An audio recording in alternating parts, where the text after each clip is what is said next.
ದಂಡಕಾರಣ್ಯದಲ್ಲಿ ಶೌನಕಾದಿ ಮಹಾಮುನಿಗಳು ನಡೆಸುತ್ತಿದ್ದ ಸತ್ರಯಾಗದ ಬಳಿ ಅವರಿಗೆ ಶಿವಪುರಾಣವನ್ನು ಕೇಳಿಸುತ್ತಿದ್ದರು ಸೂತ ಮಹರ್ಷಿಗಳು.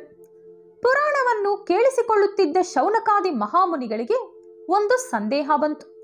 ಅವರು ಸೂತ ಮಹರ್ಷಿಯೊಂದಿಗೆ, ಮಹಾಋಷಿಗಳೇ, ಬ್ರಹ್ಮದೇವರು ಮನ್ಮಥನಿಗೆ ಶಿವನ 3ನೇ ಕಣ್ಣಿಗೆ ಬಲಿಯಾಗಿ ಸುಟ್ಟು ಭಸ್ಮವಾಗುತ್ತೀಯಾ ಎಂದು ಏತಕ್ಕಾಗಿ ಶಪಿಸಿದರು? ಹಾಗೆಯೇ ಬ್ರಹ್ಮದೇವರು ಅವರ ಮಗಳಾದ ಸಂಧ್ಯಾಳನ್ನು ಏತಕ್ಕಾಗಿ ಕಾಮಿಸಿದರು? ಆ ರೀತಿ ನೋಡುವುದರಿಂದ ಸಾವಿರಾರು ಪಿತೃದೇವತೆಗಳಿಗೆ ಯಾವ ರೀತಿ ಜನ್ಮ ಕೊಟ್ಟರು? ಈ ಕತೆ ನಮಗೆ ತಿಳಿಯದು. ದಯವಿಟ್ಟು ಈ ಕಥೆಯನ್ನು ನಮ್ಮೆಲ್ಲರಿಗೂ ವಿವರಿಸಿ ಎಂದು ಕೇಳಿದರು. ಅದಕ್ಕೆ ಸೂತ ಮಹರ್ಷಿ, ಮಹಾಮುನಿಗಳೇ ಕೇಳಿ, ಶಿವಪುರಾಣ ಗಾದೆಯಲ್ಲಿ ಇದು ಅತಿ ಮುಖ್ಯವಾದ ಕತೆ. ನಿಮಗೆ ಈ ಕಥೆಯನ್ನು ಅದ್ಭುತವಾಗಿ ವಿವರಿಸುತ್ತೇನೆ, ಕೇಳಿ ಆನಂದಿಸಿ. ಶಿವ ಪಾರ್ವತಿಯ ಕಥೆಯನ್ನು ತಿಳಿಯಬೇಕೆಂದರೆ ಮೊದಲು ನೀವು ರತಿ ಮನ್ಮಥರ ಕಥೆಯನ್ನು ತಿಳಿದುಕೊಳ್ಳಬೇಕು. ಹಾಗಾಗಿ ಮೊದಲು ಚಿತ್ರ ವಿಚಿತ್ರವಾದ ರತಿ ಮನ್ಮಥರ ಕಥೆಯನ್ನು ಹೇಳುತ್ತೇನೆ ಕೇಳಿ. ಒಂದಾನೊಂದು ಸಮಯದಲ್ಲಿ ಬ್ರಹ್ಮದೇವರು ಸಭೆಯೊಂದನ್ನು ಪ್ರಾರಂಭಿಸಿದರು. ಆ ಸಭೆಗೆ ದೇವತೆಗಳು, ಗಂಧರ್ವರು, ಯಕ್ಷರು, ಪಿತೃದೇವತೆಗಳು, ಶ್ರೇಷ್ಠವಾದ ಋಷಿ ಮುನಿಗಳು ಬಂದಿದ್ದರು.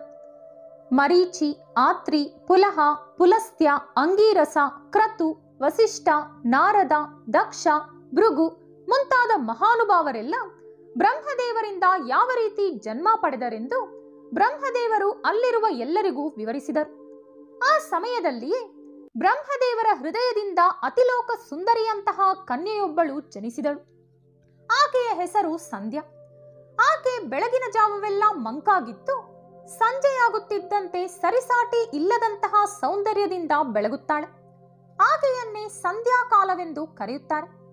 ಸಂಧ್ಯಾ ಜನಿಸಿದ ನಂತರ ಆಕೆಯ ಹಿಂದೆಯೇ ಬ್ರಹ್ಮದೇವರ ಮನಸ್ಸಿನೊಳಗಿನಿಂದ ಸುಂದರವಾದ ಯುವಕನೊಬ್ಬ ಜನಿಸಿದ.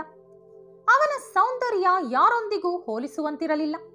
ಅದ್ಭುತವಾದಂತಹ ಸೌಂದರ್ಯ ಅವನದು. ಅವನ ಅವಯವಗಳೆಲ್ಲವೂ ಸಹ ಬ್ರಹ್ಮದೇವರು ಚಿತ್ರ ಬಿಡಿಸಿ ತಯಾರಿಸಿದಂತೆ ಮಹಾದ್ಭುತವಾಗಿತ್ತು.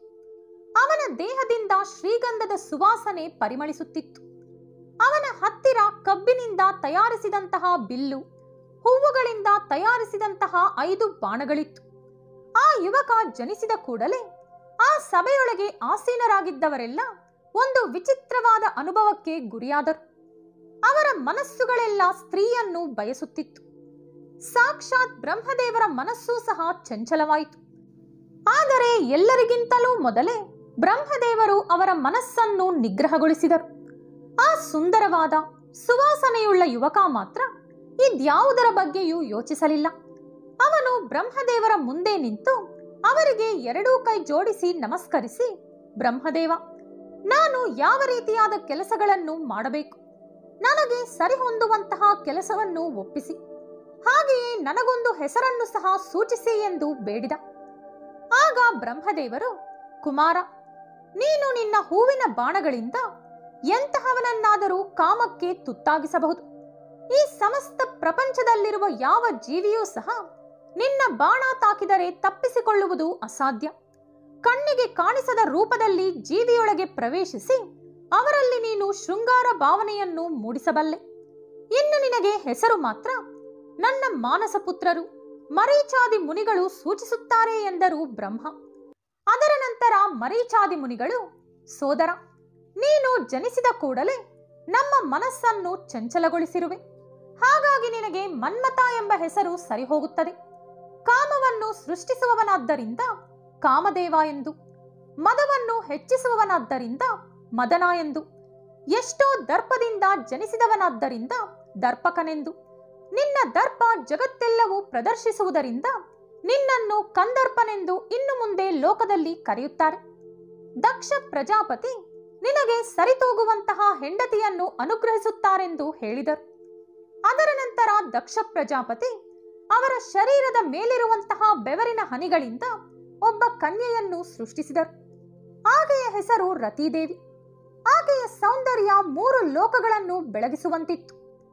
ದಕ್ಷ ರತಿದೇವಿಯನ್ನು ಮನ್ಮಥನಿಗೆ ಕೊಟ್ಟು ಅದ್ದೂರಿಯಾಗಿ ವಿವಾಹವಾಗಿಸಿದರು ಎಂದು ಸೂತ ಮಹರ್ಷಿಗಳು ಕತೆ ಹೇಳುತ್ತಿರುವಾಗ ಶೌನಕಾದಿ ಮಹಾಮುನಿಗಳು ಅವರನ್ನು ಮಧ್ಯದಲ್ಲಿ ನಿಲ್ಲಿಸಿ, ಮಹಾಮುನಿಗಳೇ, ನಮಗಿರುವಂತಹ ಇನ್ನೊಂದು ಸಂದೇಹವನ್ನು ಸಹ ಬಗೆಹರಿಸಿ ಎಂದು ಕೇಳಿದರು. ಅದೇನೆಂದರೆ, ಕಾಮದೇವನಿಗಿಂತಲೂ ಮೊದಲು ಸಂಧ್ಯಾದೇವಿಯ ಜನನದ ಬಗ್ಗೆ ತಿಳಿಸಿದ್ದೀರಿ. ಜನನದ ನಂತರ ಸಂಧ್ಯಾದೇವಿಯ ಕತೆ ಏನಾಯಿತು? ಅದನ್ನು ತಿಳಿದುಕೊಳ್ಳಬೇಕೆಂದು ನಮ್ಮೆಲ್ಲರಿಗೂ ಬಹಳ ಆಸಕ್ತಿ ಇದೆ. ಅದನ್ನು ಮೊದಲು ತಿಳಿಸಿ ಎಂದು ಕೇಳಿದರು. ಆಗ ಸೂತ ಮಹರ್ಷಿಗಳು ಮುನಿಗಳ ಕೋರಿಕೆಯ ಮೇರೆಗೆ ಈ ಕತೆ ಹೇಳಲು ಪ್ರಾರಂಭಿಸಿದರು. ಮೊದಲು ಬ್ರಹ್ಮದೇವರು ಸಂಧ್ಯಾಳನ್ನು ಸೃಷ್ಟಿಸಿದರು. ಅದರ ನಂತರ ಕೆಲ ಕ್ಷಣಗಳಲ್ಲಿಯೇ ಕಾಮದೇವನಾದ ಮನ್ಮಥನನ್ನು ಸೃಷ್ಟಿಸಿದರು. ಮನ್ಮಥ ಆ ರೀತಿ ಜನಿಸಿದ ಕೂಡಲೇ ಅವನ ಸಹಜ ಲಕ್ಷಣವಾದ ಕಾಮಭಾವನೆಯನ್ನು ಅಲ್ಲಿರುವ ಎಲ್ಲರಲ್ಲಿಯೂ ಪ್ರವೇಶಿಸಿದ. ಅಲ್ಲಿರುವ ಎಲ್ಲರೊಂದಿಗೆ ಬ್ರಹ್ಮದೇವರು ಸಹ ಮನ್ಮಥನ ಮಾಯೆಗೆ ಬಲಿಯಾದರು. ಅಷ್ಟೇ ಅಲ್ಲದೆ ಆಗ ತಾನೇ ಈ ಸೃಷ್ಟಿಯೊಳಗೆ ಪ್ರವೇಶಿಸಿದ ಅದ್ಭುತ ಸೌಂದರ್ಯ ರಾಶಿ ಸಂಧ್ಯಾಳ ಮನಸ್ಸು ಸಹ ಕಾಮದೇವನ ಮಾಯೆಗೆ ಬಲಿಯಾಯಿತು. ಅಲ್ಲಿದ್ದ ಎಲ್ಲಾ ಪುರುಷರು ಸಂಧ್ಯಾಳನ್ನು ಕಾಮಭಾವನೆಯಿಂದ ನೋಡಲಾರಂಭಿಸಿದರು. ಬ್ರಹ್ಮದೇವರು ಕೂಡ. ಬ್ರಹ್ಮದೇವರ ಸಭೆಯಲ್ಲಿಯೇ ಇಷ್ಟೊಂದು ಅಪವಿತ್ರತೆ ನಡೆಯುತ್ತಿದ್ದುದರಿಂದ ಕೂಡಲೇ ಅಲ್ಲಿ ಧರ್ಮದೇವತೆ ಪ್ರತ್ಯಕ್ಷವಾದರು. ಆದರೆ ಧರ್ಮದೇವತೆಗಿಂತಲೂ ಹಿರಿಯರು, ಮಹನೀಯರು ಆ ಸಭೆಯಲ್ಲಿದ್ದಾರೆ. ಅವರನ್ನು ಬದಲಾಯಿಸುವ ಶಕ್ತಿ ಧರ್ಮದೇವತೆಗೆ ಇರಲಿಲ್ಲ. ಅದಕ್ಕಾಗಿ ಅವರು ಪರಮೇಶ್ವರನನ್ನು ಪ್ರಾರ್ಥಿಸಿದರು. ಆ ಕೂಡಲೇ ಪರಮೇಶ್ವರ ಅಲ್ಲಿ ಪ್ರತ್ಯಕ್ಷರಾದರು. ಶಿವ ಎಲ್ಲರಿಗೂ ಬುದ್ಧಿ ಹೇಳಿ ಅವರೊಳಗೆ ಮೂಡಿರುವಂತಹ ಕಾಮಭಾವನೆಯನ್ನು ಹೋಗಲಾಡಿಸಿ ಎಲ್ಲರಿಗೂ ಅನೇಕ ಧರ್ಮ ಸಂದೇಶಗಳನ್ನು ಬೋಧಿಸಿ ಅಲ್ಲಿಂದ ಹೊರಟರು. ಆದರೆ ಅಷ್ಟೊತ್ತಿಗಾಗಲೇ ಕಾಮಭಾವನೆಗೆ ತುತ್ತಾಗಿದ್ದ ಬ್ರಹ್ಮದೇವರ ಮೈಯೆಲ್ಲವೂ ಬೆವರುತ್ತಿತ್ತು. ಆ ಬೆವರಿನ ಹನಿಗಳಿಂದ ಅಗ್ನಿಷ್ಟೋಮರು ಹಾಗೂ 64,000 ಪಿತೃಗಣಗಳು ಹುಟ್ಟಿ ಬಂದರು. 86,000 ಜನ ಪರೇಶದರು ಎಂಬ ಪಿತೃಗಣಗಳು ಹುಟ್ಟಿದರು. ಇದೇ ರೀತಿ ಅಲ್ಲೇ ಇದ್ದ ಕ್ರತು, ಪುಲಸ್ತ್ಯ, ವಸಿಷ್ಠ ಹಾಗೂ ಅಂಗೀರಸ ಎಂಬುವರಿಗೆ ವೀರ್ಯಸ್ಖಲನೆಯಾಯಿತು. ಅದರಿಂದ ಅವರ ಮುಖಾಂತರ ಸೋಮಕರು, ಸಾಕಲರು, ಆಜ್ಯಕರು, ಹವಿಸ್ಮಂತರು ಮುಂತಾದ ಪಿತೃಗಣಗಳು ಹುಟ್ಟಿ ಬಂದರು. ಆದರೆ ಬ್ರಹ್ಮದೇವರ ಸಮೇತ ಎಲ್ಲರಲ್ಲಿಯೂ ಕಾಮಭಾವನೆ ಉಂಟು ಮಾಡಿದ್ದು ಮನ್ಮಥನೇ ಆಗಿದ್ದರು. ಸಂಧ್ಯಾಳನ್ನು ನೋಡಿದ ಕಾರಣ ಇಷ್ಟೊಂದು ಪಿತೃಗಣಗಳು ಹುಟ್ಟಿ ಬಂದಿದ್ದರಿಂದ ಇವರೆಲ್ಲರ ತಾಯಿ ಸಂಧ್ಯಾ ಆದಳು.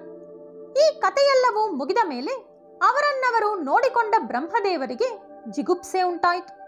ಇವನಿಂದ ಎಲ್ಲರ ಮುಂದೆಯೂ ನಾನು ಶಿವನಿಂದ ಬೈಗುಳ ತಿನ್ನಬೇಕಾಯಿತು ಎಂದು ಮನ್ಮಥನ ಮೇಲೆ ವಿಪರೀತವಾದ ಕೋಪ ಆವರಿಸಿತು. ಅದರಿಂದ ಬ್ರಹ್ಮದೇವರು, ಮನ್ಮಥ, ನನ್ನ 4 ಮುಖಗಳಿಂದ 4 ದಿಕ್ಕಿನಲ್ಲಿರುವ ಮಹನೀಯರ ಸಂದೇಹಗಳನ್ನು ದೂರಾಗಿಸುತ್ತಿದ್ದೆ. ಅವರಿಗೆ ನೀತಿ, ನ್ಯಾಯ, ಸಂಪ್ರದಾಯಗಳ ಬಗ್ಗೆ ಹೇಳುತ್ತಿದ್ದೆ. ಆದರೆ ಈಗ ಯಾವ ಮುಖವನ್ನಿಟ್ಟುಕೊಂಡು ಧರ್ಮ ಬೋಧಿಸಲಿ ನಾನು? ಇತರರಿಗೆ ನೀತಿ ಹೇಳುತ್ತಿದ್ದ ನಾನು ಈಗ ಶಿವನಿಂದ ನೀತಿಪಾಠ ಕೇಳಬೇಕಾಯಿತು. ಇದಕ್ಕೆಲ್ಲ ಕಾರಣನಾದ ನೀನು ಅದೇ ಶಿವನ 3ನೇ ಕಣ್ಣಿಗೆ ಸುಟ್ಟು ಭಸ್ಮವಾಗುತ್ತೀಯಾ ಎಂದು ಮನ್ಮಥನನ್ನು ಶಪಿಸಿದರು. ಈ ಶಾಪ ಕೇಳಿದ ಮನ್ಮಥ ಗಡಗಡನೆ ನಡುಗಿ ಹೋದ. ತಂದೆ, ನನ್ನನ್ನು ನೀವು ಯಾವ ಕಾರ್ಯಕ್ಕಾಗಿ ಸೃಷ್ಟಿಸಿದಿರೋ ಅದೇ ಕೆಲಸ ತಾನೇ ನಾನು ಮಾಡಿರುವುದು.